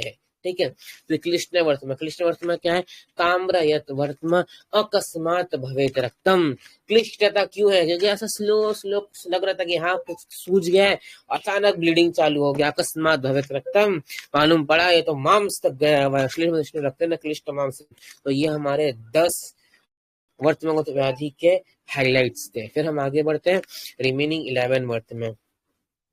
ठीक है, वर्तम करदम, अभी वर्तम करदम मतलब कीचड़, इसमें चिकित्सा हाईलाइट की हुई है, क्या, लेख्य। देखो वर्तमागत में ना 9 व्याधियां हैं जो लेखन करनी है, और उसमें से 9 में से 7 जो है वो सन्निपातज है। सन्निपातज लेख्य वर्तमागत व्याधि 7 है। उत्संगिनी, कुंभिका, बहल वर्तमा, श्याव वर्तमा, वर्तम शर्करा, उपन विबंध और श्याव करदम। ठीक है, तो देखते हैं अभी इसमें क्या है, क्लिष्टम पुनः पित्तयुतम, यहाँ पे पित्त का इन्वॉल्वमेंट है। विदेह शोनितम यदा, तो इसमें क्लिष्टता जो है वो क्लिष्ट वर्तमान में रक्त था, तो रक्त आ गया, पित्त आ गया, विदेह शनित में दाह हो रहा है, रक्त बढ़ रहा है। तथा क्लीन स्वापनम उच्चेत वर्तमान करदम। अभी इंटरेस्टिंग है, क्लीन और क्लिष्ट वर्ड, ये क्लिष्ट वर्तमान में यूज नहीं हो रही है, वर्तमान करदम में। अभी यहाँ पे कीचड़ हो रहा है, समझ, यहाँ पे वर्ड्स का कीचड़ लगता है, समझ, श्लोक पढ़ के लग रहा है कीचड़ क्या, सब गोल माल है, सब मिक्स करके लिखा है। कृष्णम पुनः पित्तयुतम विदेशोनितम यदा तथा क्लीनत्वम उच्चेत वर्तमान करदम। तो यहाँ पे बेसिकली इसका प्रॉपर मीनिंग क्या है कि कफ और फिर उससे दुष्ट रक्त और पित्त, ये सब मिलकर क्लिष्ट वर्तमा करते हैं, और उस क्लिष्ट वर्तमा में वर्तमा क्लेद करदम हो जाता है। तो ये जो है वो जो क्लिष्ट वर्तमा उसका नेक्स्ट स्टेप है। ठीक है, फिर अगला है श्यावर्तमा। एक मिनट हो, वर्तमागत पेज नंबर 4 पे, पुनः पेज नंबर 16 तक जाना है यार। क्लिष्ट हो गया, वर्तमान कर्दम हो गया। फिर है शावर्तम। शावर्तम में क्या लिखा है? यद वर्तमान बाह्य तो अंतर श्याव शूनम सवेदनम। ठीक है, मतलब बाह्य और अंतर दोनों तरफ श्याम, दोनों तरफ कालापन, सवेदनम पेन भी हो रहा है, और सॉरी कंडू, नॉट कांडू, कंडू, दाह कंडू और परिक्लेद भया वर्तमानी तन्मात्र। तो दाह होता है, कंडू होता है और परिक्लेद होता है। दाह कंडू परिक्लेद। ठीक है, ERPG 2021 का क्वेश्चन मैंने यहाँ पे हाईलाइट करके रखा। दाह कंडू परिक्लेद श्यावर्तम में होता है। ठीक है, अभी एक्चुअली में क्वेश्चन ये नहीं था कि श्यावर्तमा में दाह कंडू परिक्लेद दिखता है। क्वेश्चन अलग ही लेवल पे था बॉस। ये देखो, ये क्वेश्चन है। क्वेश्चन में 4 लक्षण दिए हुए थे। दाह कंडू परिक्लेद, कंडू निस्तोद भूयिष्टम, वर्तमानात अपरिपक्वानी और दाह कंडू रुजे पेट। और उसको मैच करना था किसके साथ? तो श्याव वर्तमा का मैच था दाह कंडू परिक्लेद। क्लिन्ना वर्तमा अपन ने देखे नहीं, अपन देखेंगे। कंडू निस्तुद भ्रष्टम, तो उसके बाद आएगा अक्लिन्न वर्तमान, उसमें आएगा वर्तमान्य अपरिपक्वानी। तो हमने वर्तमान अर्श भी अभी तक देखे नहीं है, तो अभी तक देखे नहीं है उन्होंने, उससे क्वेश्चन है, तो कोई नहीं, एक बार देख लेते हैं फिर क्वेश्चन देखते हैं। ठीक है, ठीक है, तो मुझे पता चल चुका कि इससे क्वेश्चन आया, तो देख लेते हैं फटाफट। शावर्तमा हो गया। क्लिन्न वर्तमान में क्या है? क्लिन्न वर्तमान में देखो, श्याव वर्तमान में बाहर अंदर दोनों तरफ श्याव होता। अभी क्लिन्न वर्तमान में बाहर में अरुज, बाहर से कुछ पेन नहीं हो रहा है, बाहर से बस सुजा हुआ है। अंदर में है क्लिन्न स्राव, अंदर से स्राव आ रहा है, अंदर से स्राव आ रहा है। और लक्षण क्या है? कंडू निस्तोद और भूयिष्टम। कंडू बहुत खुजा रहा है, निस्तोद बहुत पेन हो रहा है, कंडू निस्तोद, भूयिष्टम मतलब बहुत ही होता है। ठीक है, और इसके अलावा क्लिन्न वर्तमा को आचार्य चक्षुष्य ने पिल्ल संज्ञा दी है। ठीक है, वाग्भट ने नहीं दी है, लेकिन चक्षुष्य आचार्य ने पिल्ल संज्ञा दी है पिल्ला वर्तमा को, सॉरी क्लिन्न वर्तमा को। फिर क्लिन्न वर्तमा हो गया। क्लिन्न और अक्लिन्न जो है, हाँ, प्रक्लिन्न और अक्लिन्न, क्लिन्न और अक्लिन्न, ये दोनों जो है ना अशस्त्रकृत साध्य व्याधि है, मतलब मेडिसिन से ठीक होने वाले व्याधि है, भेषज साध्य व्याधि है। ठीक है, और ठीक है, अब अगला है अक्लिन्न वर्तमान। अक्लिन्न वर्तमान में क्या है? और एक और चीज डिफरेंस, जो ये अपना प्रक्लिन्न वर्तमान या सिर्फ क्लिन्न वर्तमान था, जिसमें बाहर से पेन नहीं था, अंदर से स्राव था, वो कफज है। क्या है? पहला कफज, कंडू बहुत है तो कफज है। और अक्लिन्न वर्तमान हम लोग अभी देखेंगे, वो सन्निपातज है। तो इसमें क्या लिखा है? यस्य धोतानि धोतानि संबध्यते पुनः पुनः, के बार बार धोने पर भी वर्तमान चिपकता रहे। अक्लिन्न वर्तमान, बार बार धो के भी क्लीन नहीं हो रहा, तो अक्लिन्न वर्तमान। ठीक है, और इसको विधेय निमि ने पिल्ल के संज्ञा दी है। विधेय निमि ने अक्लिन्न वर्तमान 18 प्रकार के पिल्लरों किसने बताया? वाग्भट ने बताया, वो लास्ट में आएगा, लास्ट पेज नंबर 17। और विधेय का श्लोक है, प्रक्षालित अथवा मृष्ट अनहित पुनः पुनः अपरिक्लिन्न वर्तमते तथा पिल्लम इति निर्दिशेत। तो ये हो गया हमारा अक्लिन्न वर्तमा, जिसको धोने से भी साफ नहीं हो रहा है, ये सन्निपातज है। अक्लिन्न वर्तमा कफज है, और दोनों भी मेडिसिन से ठीक होने वाली व्याधि है। अभी वात हत वर्तमा, paralysis of 7th cranial nerve, और जो मसल पैरालाइज होती है वह ऑर्बिकुलरिस पैल्पेब्रम। तो इसमें क्या बोला है? विमुक्त संधि निश्चेष्ट वर्तमा यस्य न मिल्यते, के एताहत विद्यात सरुज निरोज। पेनफुल हो सकता है और पेनलेस भी हो सकता है, लेकिन इसमें नेत्र हमेशा खुला रहता है, बंद नहीं होता। ठीक है, नेत्र हमेशा खुला रहता है, बंद नहीं होता। वात हत वर्तमान। ठीक है, तो नाम में आ गया है वातज व्याधि है, और अभी पैरालिसिस है, तो ये असाध्य है। ठीक है, क्या है? असाध्य है। फिर अगला है अर्बुद। अर्बुद तो विषम ग्रंथि, तो अर्बुद के बारे में एक ही चीज बोले कि विषम ग्रंथि।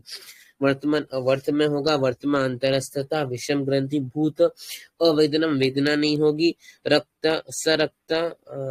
सरक्तम अलंबितम, ऐसा इसका श्लोक है। बेसिकली उसमें इंपॉर्टेंट वही कि वो ग्रंथि ग्रंथि लेकिन विषम स्वरूप की ग्रंथि है। तो अर्बुद के बारे में बोला है इतना। अभी अर्बुद है तो ऑफकोर्स छेदन करना पड़ेगा, काट के अलग करना पड़ेगा, और सन्निपातज इसका दोष बताया है। फिर निमेश में बेसिकली क्या है, चलायति अति वर्तमयानी, निमेश के बारे में बोला है। निमेशानी सिरा वायु प्रविष्ट वर्तमान संशया, के वायु आ जाती है और वो क्या करती है, चलायति यानी वर्तमानी निमेश, वर्तमान को बहुत फास्ट ब्लिंकिंग होती है आइस की, ठीक है। तो इसके बारे में ये बोला है, और इसको मॉडर्न के हिसाब से इसमें थर्ड कर्निलम डैमेज हो जाती है, लेवेटर पाल्पेबस प्रवेश। और यहाँ पर अष्टांग हृदय ने दोष बताया कि व्यान वायु उसमें दोष है, सुष्ण ने सिर्फ वायु बोल के छोड़ दिया, अष्टांग हृदय बोलते हैं ना व्यान वायु है, ठीक है। फिर अगला है वर्तमान अर्श। अगेन वर्तमान अर्श को हम लोग शोणित अर्श भी बोलते हैं, ठीक है। वर्तमान अर्श को शोणित अर्श भी बोलते हैं, वर्तमान अर्श को क्या बोलते हैं, शोणित अर्श बोलते हैं, ठीक है। वर्तमान अर्श को हम लोग क्या बोलते हैं, शोणित अर्श। में एक चीज देख रहा हूँ, एक मिनट रुको, शोणित अर्श या वर्तमान अर्श,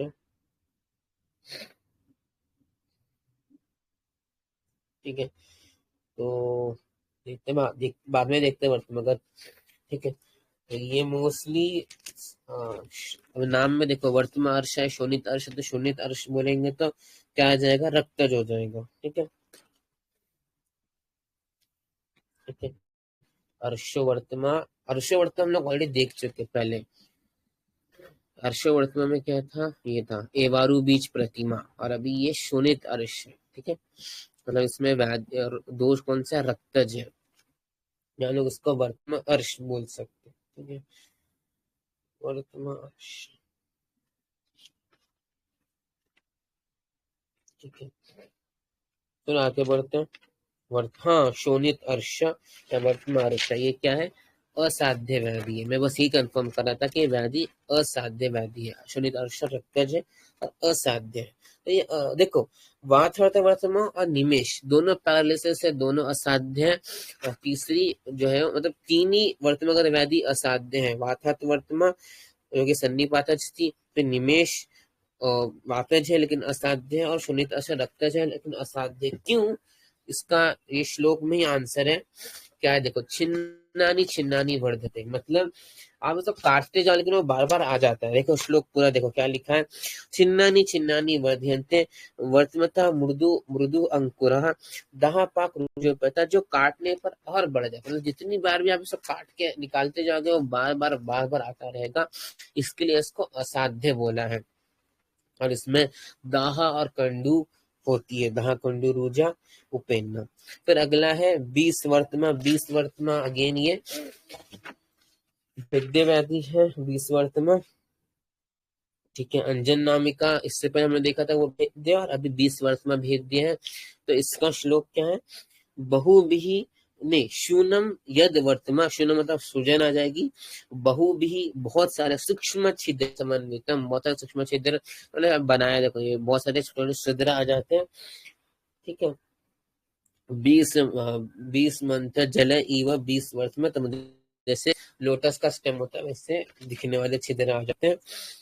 वर्तमान होता है जल में डूबने वाली मृणाल के सदृश अनेक छिद्र हो जाना, 20 वर्ष में सिर्फ इतना ही लिखा है। तो 20 वर्ष में अपना भेद्य व्याधि है और सन्निपातज भेद्य व्याधि है, सन्निपातज भेद्य वर्तमागत व्याधि है 20 वर्ष में।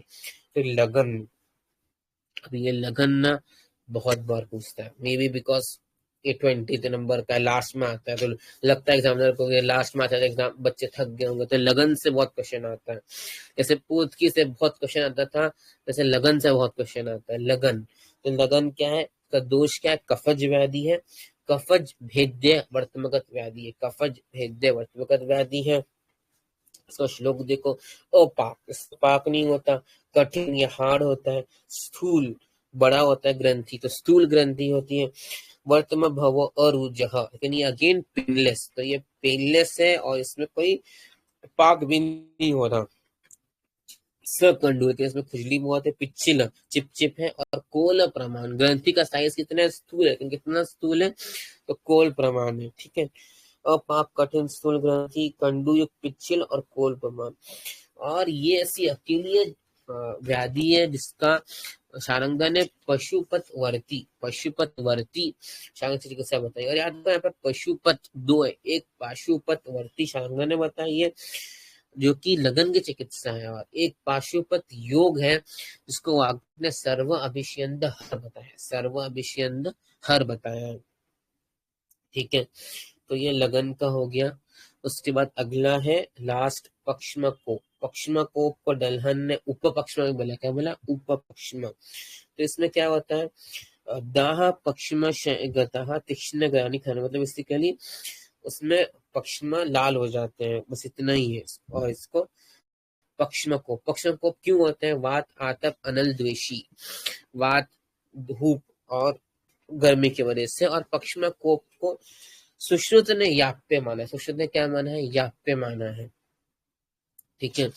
इसके अलावा भाव प्रकाश हरियोग रत्नाकर पक्षम शाक को भी मानते हैं, ठीक है।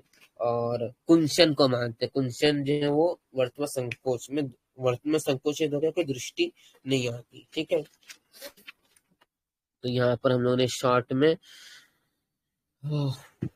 वर्तमागत व्याधि देख लिया। हमने स्टार्टिंग के 10 देखे थे, तो 10 के बाद वर्तमा करदम देखा, तो वर्तमा करदम जो है क्लिष्ट वर्तमा का आगे का स्टेप है। फिर श्यावर्तमा में दहा कंडू परिक्लेद, क्लीन वर्तमा में बाहर से सूजावा होता है लेकिन पेनलेस होता है, लेकिन अंदर से बहुत स्राव आता है। अक्लीन में बार बार धोने के भी साफ नहीं होता। तो बात है वर्तमा में जो आंख बंद ही नहीं होती है, पलकें क्लोज ही नहीं होती है। उसके बाद अर्बुद को विषम ग्रंथि बोला है, वो संधिपातज है, और ऑफ कोर्स वो छेद्य व्याधि है। फिर निमेश में व्यानोई की वजह से बार बार वो गति होती रहती है। फिर वर्तमान अर्श को शोधित अर्श भी बोलते हैं, वो असाध्य है क्योंकि वो बार बार आ जाता है। वर्तमान अर्श, निमेश और वाथत वर्तमान निमेश और वर्तमान से तीनों असाध्य हैं। फिर 20 वर्तमान जो है वो भेद्य व्याधि है, ठीक है। बेसिकली लोटस में जैसे होल्स होते हैं, होल्स हो जाते हैं। फिर लगन भेद्य है, कफज है, और पाक कठिन स्थूल ग्रंथि सकंडो पिच्छिल कोल प्रमाण की चिकित्सा शानंद ने पाशुपत वर्ती बोली है। तुम कंफ्यूज नहीं होना है, पाशुपत योग जो कि सर्वाभिषेक हर है। फिर पक्ष में को डलने पर पक्ष में बोला वात आतप अनिल दुवशी है, पक्ष में को व्याप्य है, ठीक है। और इसके अलावा पक्ष में श्राद्ध है, वहां प्रकाश करने बताया है, और कुंचन भी बताया जो कि वर्तमान संकोच की वजह से विजन नहीं होता। तो अगर मैं समराइज कर दूं तो इसमें पोतकी है जो कि कफज लेख्य व्याधि है, अंजन नामी का है रक्तज भेद्य व्याधि, और लगन है कफज भेद्य व्याधि, ये बहुत पूछा जाता है। इसके अलावा इसमें 7 सन्निपातज लेख्य व्याधि है, उत्संगिनी, कुंभिक, बहल वर्तम, श्यावर्तम, वर्तम शर्करा वर्तम, विबंध और श्यावकर दम। एक रक्तज लेख्य व्याधि है, क्लिष्ट वर्तम। फिर 3 छेद्य व्याधि है, अर्शवर्तम, शुष्क अर्श और अर्बुद, ठीक है। अर्शवर्तम के बारे में उसने बोला है कि एवारू बीज प्रतिमा पीड़िका, ठीक है। उसके बाद फिर भेद्यवादी 3 है, लगन अंजनामिका और 20 वर्तमान। असाध्य 3 है, वाथात्मत्म, निमिष शून्य अर्श, और 2 ऐसे जो मेडिसिन से ठीक हो जाएंगे वो है प्रक्लीन वर्तमा और अक्लीन वर्तमा, और एक को याप्य माना है वो है पक्षमको, ठीक है। उसके बाद और भी इंफॉर्मेशन है, थकना नहीं है। वर्तमागत व्याधि का फाइनली 3rd पेज आ रहा है, और वर्तमागत व्याधि फिर खत्म हो जाएगा। पानी पी के वर्तमागत व्याधि खत्म करते हैं।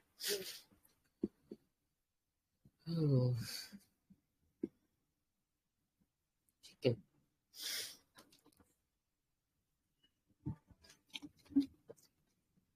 अभी तक 1.5 घंटा भी नहीं हुआ है। देखो अपने को 2 घंटे साथ में पढ़ने की आदत होनी चाहिए, क्योंकि 2 घंटे का अपना एग्जाम होता है, 3 घंटे का होता है वैसे।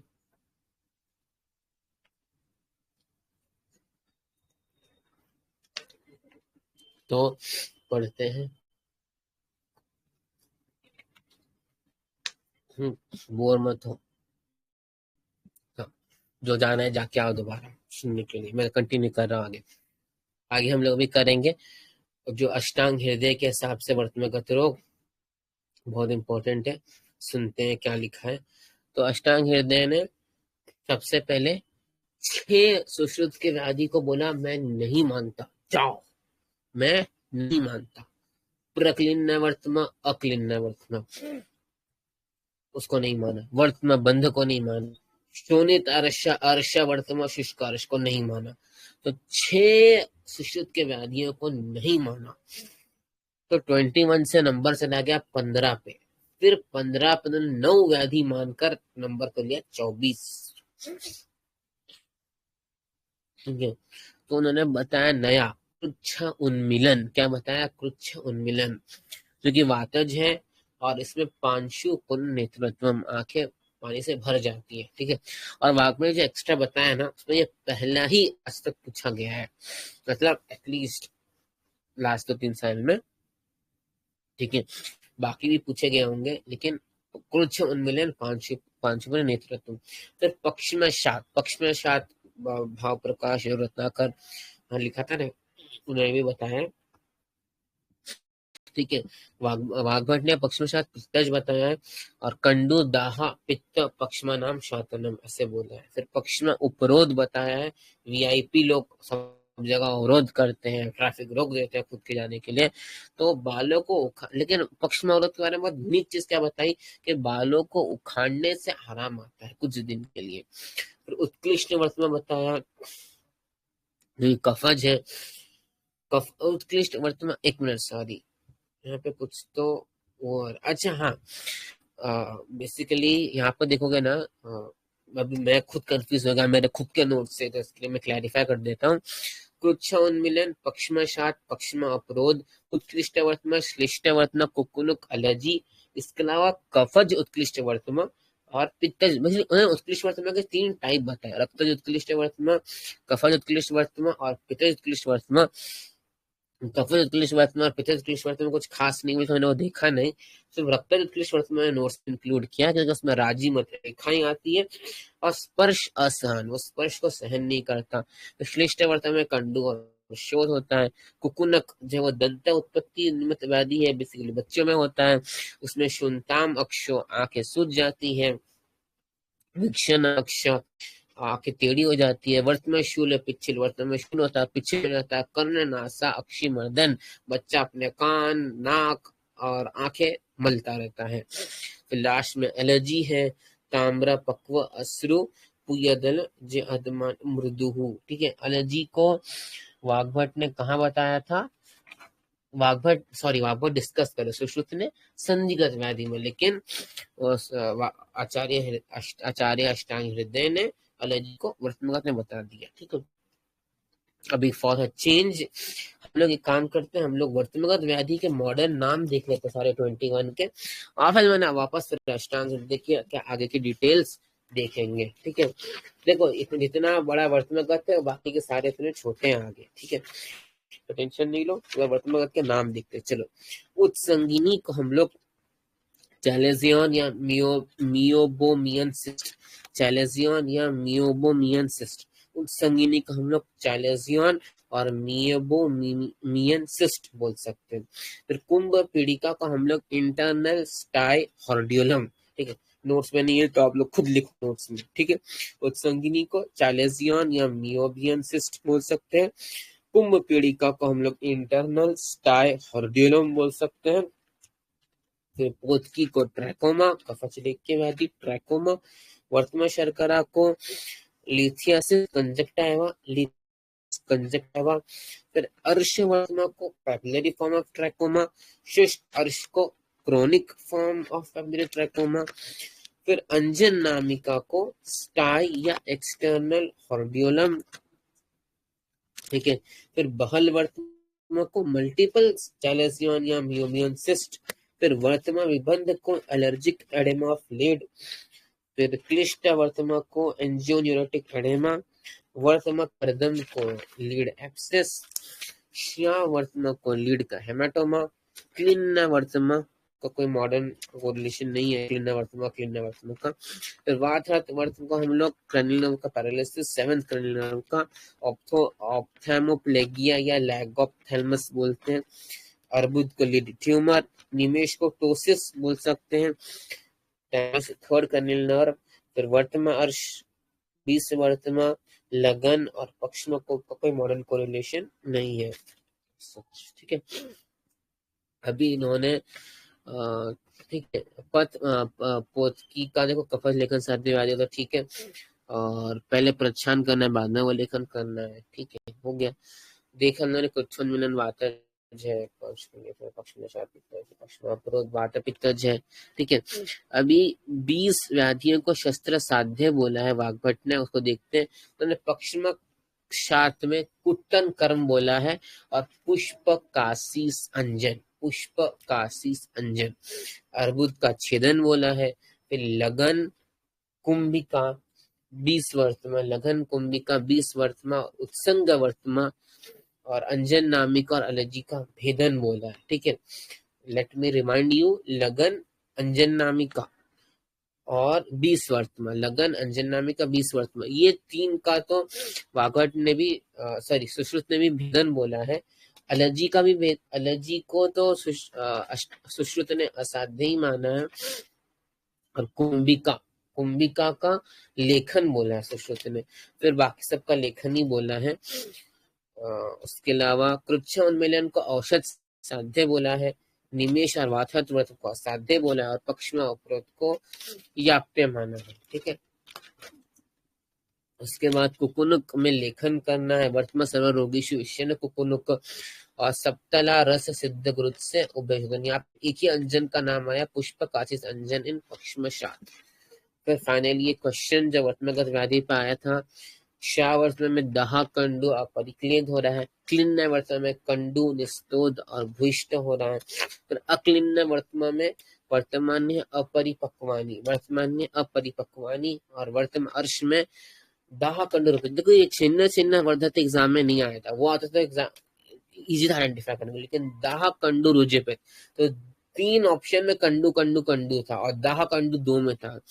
तो दाह कंडु परिक्लित श्यावर्तमा है, दाह कंडु रुजे पेते वर्तमा अर्श है, कंडु निस्तोद भूष्ट क्लिन्न वर्तमा है, अक्लिन्न वर्तमान था अपरिपक्वानी है। ठीक है, उसके बाद फिर जो है वो ये है क्या हो गया। ठीक है, फिर सुश्रुत ने उत्संगिनी का लेखन बोला है और वाग्भट ने उत्संगिनी का शायद भेदन बोला है, I am not so sure about it. फिर अगला है शुक्लगत रोग। ठीक है, अभी हम लोग थोड़ा सा ब्रेक लेते हैं, फिर हम लोग ब्रेक के बाद जो है शुक्लगत रोग से स्टार्ट करते हैं। उन्होंने